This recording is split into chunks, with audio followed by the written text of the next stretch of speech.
बचपन में काफी बच्चे क्या करते हैं, बहुत ज्यादा खुराफात करते हैं। तो आपने भी कभी कभी बहुत ज्यादा खुराफात किया होगा।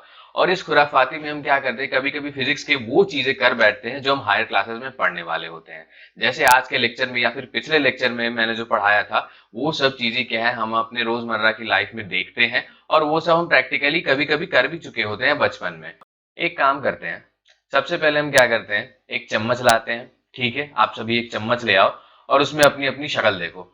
जानता हूँ थोड़ा सा ऑड लगेगा, पर अपनी अपनी शक्ल देखो। एक साइड में देखना, तुम्हारी शक्ल कुछ और सी लगेगी और दूसरी साइड में कुछ और सी लगेगी। मतलब दोनों साइड में शक्ल आपकी सेम सी नहीं लगेगी। तो ये मत समझने लगना कि आपकी शक्ल खराब है। आपकी शक्ल जो सबसे अच्छी दिखती है वो दिखती है प्लेन मिरर में, जो कि हमने आखिरी लेक्चर में पढ़ा था। तो चम्मच में जब हम शक्ल देखेंगे तो कभी कभी ऐसा भी होगा कि हमारी शक्ल उल्टी नजर आएगी। तो वो उल्टी भाई क्यों नजर आएगी? फिजिक्स का यही तो काम होता है कि जो चीज आपके पास आसपास हो रहा होता है उसको हमें समझना है। तो मैं आशीष ठाकुर स्वागत करता हूं आप सभी का विकास कोचिंग क्लासेस के फ्री ऑनलाइन वीडियो लेक्चर्स में। और अब हम ये जानने की कोशिश करेंगे कि आखिर चम्मच के दोनों साइड में आपकी शक्ल अजीब सी और उल्टी सीधी सी क्यों नजर आती है। लेकिन उसको जानने से पहले हमें क्या जानना होगा, स्फेरिकल मिरर्स के बारे में। तो चलिए हम शुरू करते हैं। तो स्फेरिकल मिरर के बारे में हम जानने की कोशिश करते हैं। स्फेरिकल मिरर क्या होता है? A mirror whose polished reflecting surface is a part of a hollow sphere of glass और plastic is called a spherical mirror. मतलब कि एक मिरर जिसका पॉलिश्ड सरफेस या फिर जो रिफ्लेक्टिंग सरफेस है वो किसका पार्ट हो, एक हॉलो स्फीयर का पार्ट हो या फिर हॉलो प्लास्टिक का पार्ट हो जो एक तरह से ट्रांसपेरेंट दिखता हो। ठीक है, तो उसे हम बोलते हैं स्फेरिकल मिरर। ठीक है, तो अब क्या है कि अब यहाँ पर स्फेयर आ गया। स्फेयर कहने का मतलब कि एक हॉलो सा स्फेयर है हमारे पास, वो ग्लास का बना है या प्लास्टिक का बना हुआ है। अभी हम मान के चलते हैं कि वो ग्लास का बना हुआ है, क्योंकि आपने जहां तक देखा है जो कांच होता है जिसमें हम अपना चेहरा देखते हैं, जनरली वो सब क्या होता है, वो कांच का बना होता है, मतलब ग्लास का बना होता है। तो अब जैसे यहाँ पर दो स्फेयर्स हमें दे रखे हैं, एक स्फेयर में हमने क्या किया है कि आउटर सरफेस को पॉलिश किया है। ठीक है, और एक स्फेयर में क्या किया है, हमने इनर स्फेयर को पॉलिश किया है। और यहाँ पर ध्यान देने वाली बात यह है कि ये दोनों के दोनों स्फेयर कैसे हैं, हॉलो स्फेयर्स हैं, मतलब अंदर से पूरे खाली हैं। और हमने मान लिया है कि ये ग्लास के बने हैं। ठीक है, हम कुछ भी मान सकते हैं, मतलब ऐसा कि उसमें से लाइट आर पार जा सके। और अगर हम पॉलिश करते हैं तो पॉलिश करने का मतलब या उद्देश्य हमारा ये होता है कि जो लाइट है वो आर पार न जा सके, लाइट को हम रोक सके, रोक भी ना सके, मतलब लाइट अगर उससे टकराए तो वो वापस मुड़ जाए, उस मटेरियल के आसपास आर पार न जा सके। तो अब क्या है कि अगर यहाँ पर बेसिकली हम दो टाइप्स के मिरर्स पढ़ेंगे। जैसे क्या है हमारा, हम पढ़ेंगे कि एक कॉनकेव मिरर पढ़ेंगे और एक हम पढ़ेंगे कॉन्वेक्स मिरर। तो अब क्या होता है, the reflecting surface of A spherical में बी कर्व्ड इनवर्ड्स, मतलब जो रिफ्लेक्टिंग सरफेस है, जो रिफ्लेक्टिंग सरफेस कहने का मतलब जहां से अगर लाइट टकराए, ठीक है, तो वो रिफ्लेक्ट हो जाए। ठीक है, तो ये जो हमारा है, ये वाला सरफेस, ये कॉनकेव मिरर है। तो इसमें क्या होता है, जो रिफ्लेक्टिंग सरफेस होता है, ये जो ब्लैक लाइन से दिख रहा है कर्व्ड लाइन, ये क्या है, रिफ्लेक्टिंग सरफेस दिखा रहा है। तो रिफ्लेक्टिंग सरफेस अगर है और वो क्या है, कर्व्ड इनवर्ट्स है, मतलब अंदर की ओर कर्व करके रखा हुआ है, तो वो हमारा हो जाएगा कॉनकेव मिरर। और अगर जो रिफ्लेक्टिंग सरफेस है वो हमारा कर्व्ड आउटवर्ड्स है, मतलब बाहर की ओर कर्व्ड है, जैसे ये जो ब्लैक लाइन दिख रहा है, ये कर्व लाइन, ये क्या है, रिफ्लेक्टिंग सरफेस है। तो रिफ्लेक्टिंग सरफेस इसमें हमें क्या दिख रहा है कि आउटवर्ड्स की तरफ कर्व है, मतलब बाहर की ओर कर्व है। ठीक है, ये अंदर की ओर नहीं है, तो इसे हम बोलेंगे कॉन्वेक्स मिरर। जैसे हमने पिछला डायग्राम देखा था, कुछ इस टाइप का डायग्राम था, ये स्फेयर था, हमने अगर आउटर सरफेस पे किया है, पॉलिश किया है, तो क्या हो गया, रिफ्लेक्टिंग सरफेस हमारा अंदर हो गया, मतलब कर्व्ड इनवर्ट्स हो गया। तो ये क्या हो गया, हमारा कॉनकेव मिरर।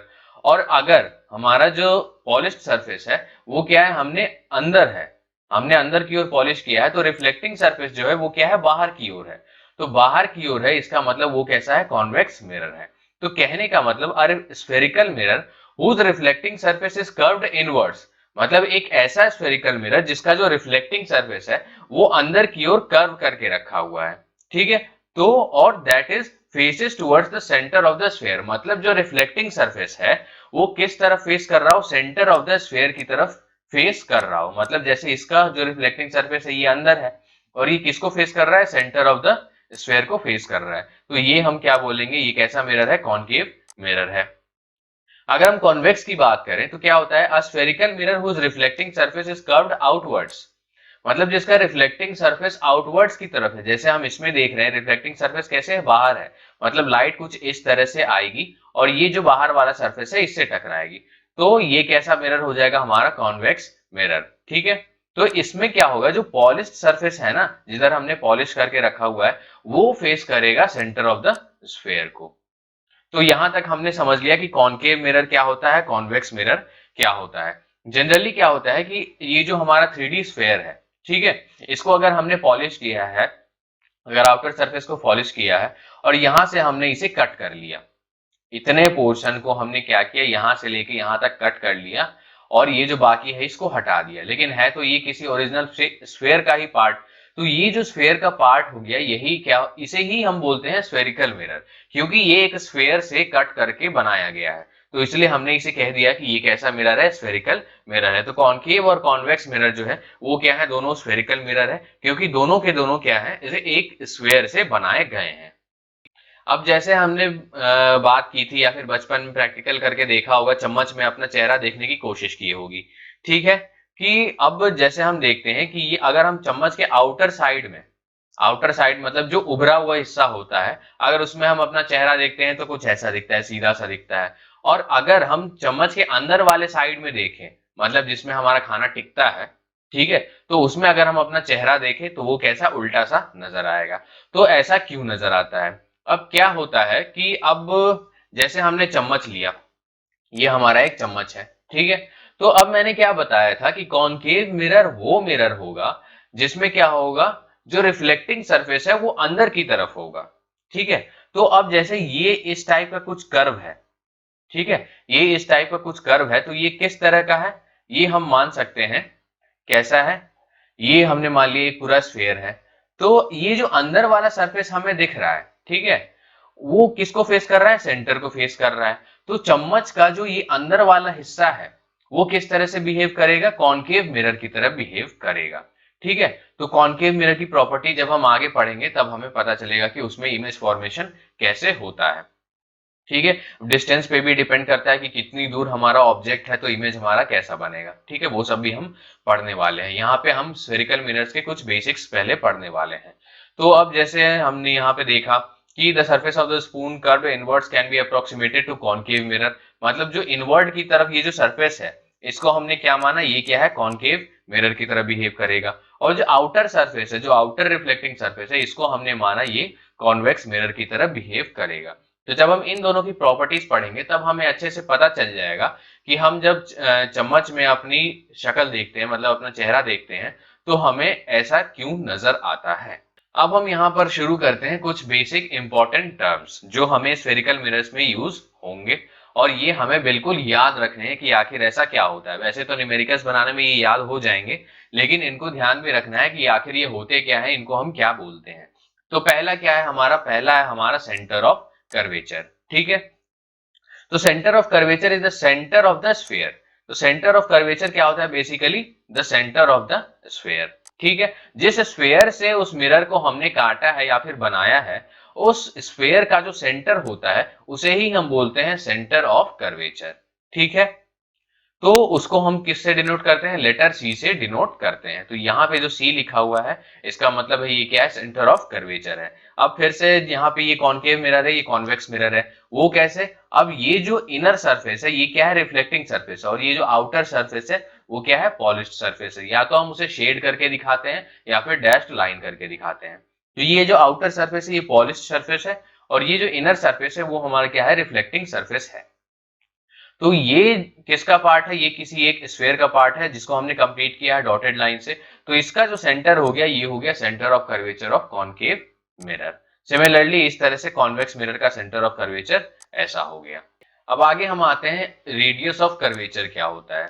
अब रेडियस ऑफ कर्वेचर कुछ नहीं है, जैसे ये क्या है, radius of curvature is the radius of the sphere, ठीक है। ये क्या है, बेसिकली सिर्फ रेडियस ऑफ द स्फेयर होता है, मतलब जिस स्फेयर से हमने उस मिरर को बनाया है उसका जो भी रेडियस होगा वही हो जाएगा हमारा उस मिरर का रेडियस ऑफ कर्वेचर। तो उस रेडियस ऑफ कर्वेचर को हम किससे डिनोट करते हैं, कैपिटल आर से हम डिनोट करते हैं। ठीक है, तो ये हो गया हमारा रेडियस ऑफ कर्वेचर। कॉनकेव और कॉन्वेक्स दोनों के लिए क्या हो गया, रेडियस ऑफ कर्वेचर ये हो गया, इसे हम कैपिटल आर से डिनोट करते हैं।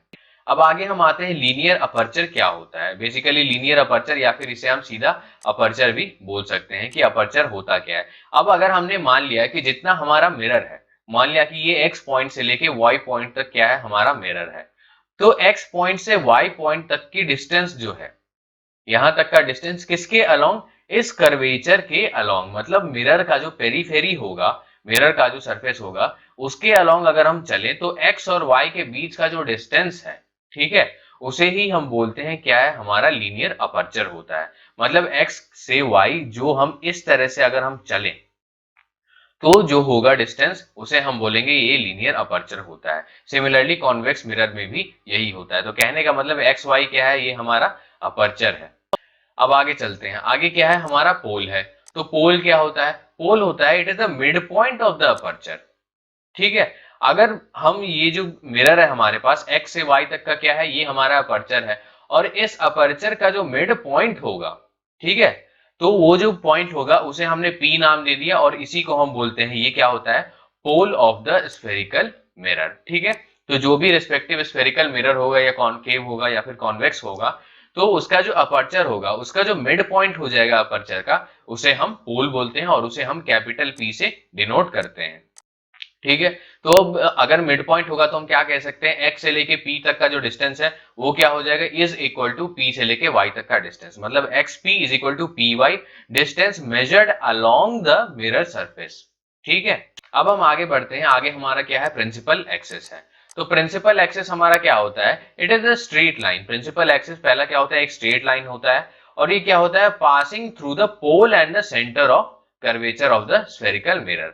मतलब ये किससे पास करता है, पोल से, पोल से और सेंटर ऑफ कर्वेचर से, मतलब पी और सी पॉइंट से पास करते हुए जो भी हमारा लाइन जाता है उसे हमने बोल दिया ये क्या होता है, हमारा प्रिंसिपल एक्सिस होता है।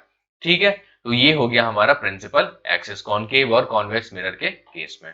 अब आता है हमारा सेकेंडरी एक्सिस। ठीक है, तो सेकेंडरी एक्सिस क्या होता है, is any other radial line. ठीक है, कोई भी अलग सा रेडियल लाइन जो पास करता है किससे, through the centre of curvature. ठीक है, other than the principal axis.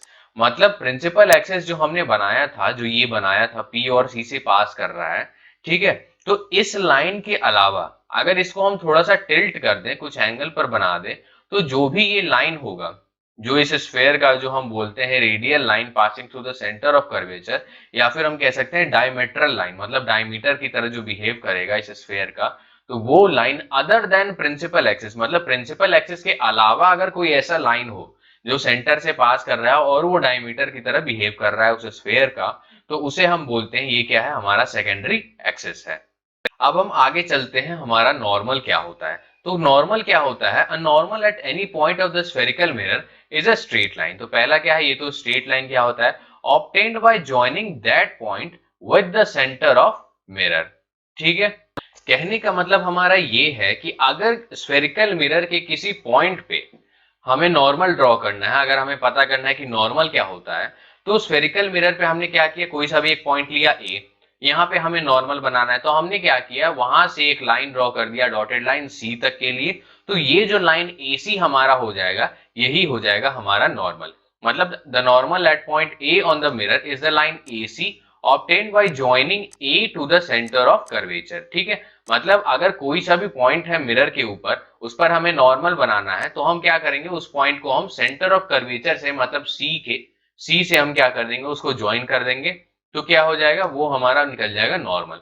और नॉर्मल क्या हो जाएगा, क्योंकि ये क्या है, एसी है, और एसी क्या है, इस पूरे स्फेयर का रेडियस दिख रहा है। ठीक है, तो ये क्या हो जाएगा, is equal to the radius of the sphere. ठीक है, of which mirror is a part, मतलब जिस स्फेयर का जो पार्ट है वो मिरर, उसका रेडियस हो जाएगा वो नॉर्मल का जो डिस्टेंस है। मतलब AC इज इक्वल टू क्या हो जाएगा, radius of the spherical mirror of which mirror is a part. अब हम आगे चलते हैं, आगे हमारा है प्रिंसिपल फोकस और फोकस, या फिर हम सिंपली इसे हम फोकस बोलते हैं। ठीक है, तो अब इसे हम क्या बोलते हैं, तो अब ये एक तरह के समझने वाली बात ये है कि इसमें हम ऐसा कुछ करते हैं जिससे हमने प्रिंसिपल फोकस को डिफाइन किया है। तो the rays of light parallel to the principal axis of a mirror after reflection, मतलब ये हमने प्रिंसिपल एक्सिस देखा था जो P और C से पास करता था, तो ये हो गया हमारा प्रिंसिपल एक्सिस। ठीक है, इसके पैरेलल रेज ऑफ लाइट, जो ये लाइंस दिख रही हैं, ये 1 2 3 4, ये जो 4 पैरेलल लाइंस है, एक इसके पैरेलल है प्रिंसिपल एक्सिस के पैरेलल, और कहां जा रही है, लेफ्ट टू राइट, मतलब ये इस मिरर की तरफ जा रही है। ठीक है, तो क्या है, अगर हम कॉनकेव मिरर की बात करें, ठीक है, तो रिफ्लेक्ट होने के बाद जो सारी रेज हैं वो क्या हो जाएगी, फोकस पे जाके मीट करेगी, या फिर हम कह सकते हैं कि फोकस से पास करेगी सारी की सारी रेज जो भी उस पर पैरेलल आई है। मतलब अगर हम पैरेलल रेज बना रहे हैं या फिर पैरेलल रेज उस मिरर की तरफ आ रही है, कॉनकेव मिरर की तरफ, तो रिफ्लेक्ट होने के बाद वो सारी की सारी एक पॉइंट पे जाके कन्वर्ज होंगी या फिर मिलेंगी, तो उसी पॉइंट को हम कह देते हैं कि वो हमारा प्रिंसिपल फोकस है या फिर सिंपली हमारा फोकस है। ठीक है, तो अगर हम, ये तो हो गया कॉनकेव मिरर की बात, अगर हम कॉन्वेक्स मिरर की बात करें, ठीक है, ये यहाँ पे थोड़ा सा गलत लिखा हुआ है, यहाँ पर कॉन्वेक्स मिरर होगा। तो कॉन्वेक्स मिरर की अगर हम बात करें, तो ये वाला क्या है, जो आउटर सरफेस है वो हमारा रिफ्लेक्टिंग सरफेस है। ठीक है, तो ये अगर हमारा रिफ्लेक्टिंग सरफेस है, तो अगर इसमें पैरेलल रेज आ रही हैं, अगर पैरेलल रेज आ रही हैं प्रिंसिपल एक्सिस के, तो रिफ्लेक्ट होने के बाद वो ऐसा लगेगा कि वो सारी की सारी रेज किसी एक पॉइंट से निकल रही हैं। ठीक है, ये समझने वाली बात है कॉन्वेक्स मिरर के केस में कि क्या है, अगर कोई भी लाइन, कोई भी light rays parallel to principal axis अगर कॉन्वेक्स मिरर को स्ट्राइक कर रही हैं, तो रिफ्लेक्ट होने के बाद सारी की सारी लाइट रेज जो हैं वो ऐसा लगेगा कि किसी एक पॉइंट से वो बाहर निकल रही हैं, मतलब डाइवर्ज होती हुई नजर आ रही हैं। तो हम क्या कर सकते हैं, जैसे ये रिफ्लेक्ट होके ये ऐसे चली गई, तो ऐसे चली गई तो हम क्या समझ सकते हैं कि ये किसी एक पॉइंट से आती हुई नजर आ रही है। तो सारी की सारी रेस के साथ ऐसा ही होगा, ऐसा लगेगा वो किसी एक पॉइंट से आती हुई नजर आ रही है। ठीक है, तो इसी पॉइंट को हमने कह दिया प्रिंसिपल फोकस या फिर फोकस। तो ये हमने कॉनकेव और कॉन्वेक्स मिरर के केस में देख लिया प्रिंसिपल फोकस क्या होता है। और अब आगे चलते हैं कि फोकल लेंथ क्या होता है। फोकल लेंथ कुछ नहीं, सिंपली क्या होता है, पोल और फोकस के बीच का जो डिस्टेंस होता है प्रिंसिपल एक्सिस के अलोंग, उसको हम बोलते हैं फोकल लेंथ। जैसे यहाँ पे P और F के बीच में ये जो फोकल लेंथ है, इसे हमने F से दिखाया है, और यहाँ भी स्मॉल f से दिखाया है, तो फोकल लेंथ जो होता है उसे हम स्मॉल f से दिखाते हैं। तो आज के लेक्चर में हमने कुछ बेसिक टर्म्स देखे, हमने स्फेरिकल मिरर्स के बारे में बेसिक पढ़ा, स्फेरिकल मिरर्स होते क्या है, कैसे उनको बनाया जाता है, कौन से मिरर में कहाँ कौन सा रिफ्लेक्टिंग सरफेस होता है, किस साइड पॉलिश सरफेस होता है, वो हमने देख लिया। कुछ स्फेरिकल मिरर के बेसिक टर्म्स देख लिए, ये आपको याद रखने हैं और आपको इसके नोट्स भी बनाते चलने हैं। सिर्फ आपको वीडियो देखने से काम नहीं चलेगा, अगर आप वीडियो देख रहे हैं, ये लेक्चर देख रहे हैं, तो आपको एक कॉपी और पेन लेके बैठना पड़ेगा और आपको इसके प्रॉपर नोट्स बनाने होंगे। जब आप लेक्चर देख करके समझेंगे और उसके आप नोट्स बनाते चलेंगे, तो वो आपको हमेशा याद रहेंगे और आपको प्रॉपर रिविजन करना भी काफी ज्यादा जरूरी है, क्योंकि ये क्लास 10th है, तो जब तक हम बेसिक्स पूरा हम नहीं समझेंगे तब तक हम और अच्छे क्वेश्चंस नहीं कर सकते हैं। और क्या होता है कि 10th बोर्ड में लाइट से भी काफी अच्छे अच्छे क्वेश्चंस पूछे जाते हैं, और बहुत सारे क्वेश्चंस क्या होते हैं, कॉन्सेप्चुअल होते हैं, जो आसानी से अगर किसी को बेसिक कॉन्सेप्ट नहीं पता है तो उस स्टूडेंट से वो नहीं बनेंगे। हमें इसमें साइन कन्वेंशन का ध्यान रखना पड़ता है, मिरर के कुछ प्रॉपर्टीज होते हैं उनका ध्यान रखना पड़ता है, तो वो सब हम आगे पढ़ने वाले हैं। और यहाँ तक जो था वो हमारा बेसिक था, इसके बाद हम थोड़ा साइन कन्वेंशन देखेंगे, कॉन्वेक्स और कॉनकेव मिरर के बारे में हम कुछ पढ़ेंगे, उनके रे डायग्राम्स देखेंगे, कैसे इमेज फॉर्मेशन होता है, इमेज कहाँ होता है, ऑब्जेक्ट कहाँ होता है, तो ये सब हम आगे के लेक्चर्स में पढ़ने वाले हैं। तो आज के लेक्चर में इतना ही। अगर आपको ये लेक्चर समझ में आया है तो इस वीडियो को लाइक करें, अपने दोस्तों से शेयर करें और हमारे चैनल को सब्सक्राइब जरूर करें। आप हमारे टेलीग्राम चैनल को भी ज्वाइन कर सकते हैं प्रॉपर नोट्स के लिए, लिंक मैंने डिस्क्रिप्शन में दे रखा है। और ये जो लॉकडाउन का टाइम है, ये काफी अच्छा टाइम स्टूडेंट्स के लिए मिल चुका है, और इसका प्रॉपर यूटिलाइजेशन करना स्टूडेंट्स को बहुत जरूरी है। क्योंकि क्या है, जो रेस होता है, अगर हम रेस की बात करें, ठीक है, तो उसमें बहुत सारे स्टूडेंट्स हैं, 10th बोर्ड में बहुत सारे स्टूडेंट्स हैं। अब क्या है कि जो अभी का टाइम है वो सब अभी छुट्टी मना रहे हैं, तो क्या है कि रेस में अभी वो लोग पीछे हो जाएंगे जो इस लॉकडाउन के टाइम को अच्छे से यूटिलाइज नहीं कर पाएंगे, और वो आगे निकल जाएंगे, वो काफी ज्यादा आगे निकल जाएंगे जो इस लॉकडाउन के टाइम में पढ़ रहे होंगे। तो आपको क्या है, बहुत से बहुत पढ़ाई करनी है, आपको सिटिंग आवर पढ़ानी है अपनी, और आपको कंटिन्यूअसली पढ़ते रहना है, समझते रहना है। तो आज के लिए इतना ही। अब हम मिलते हैं अपने अगले लेक्चर में।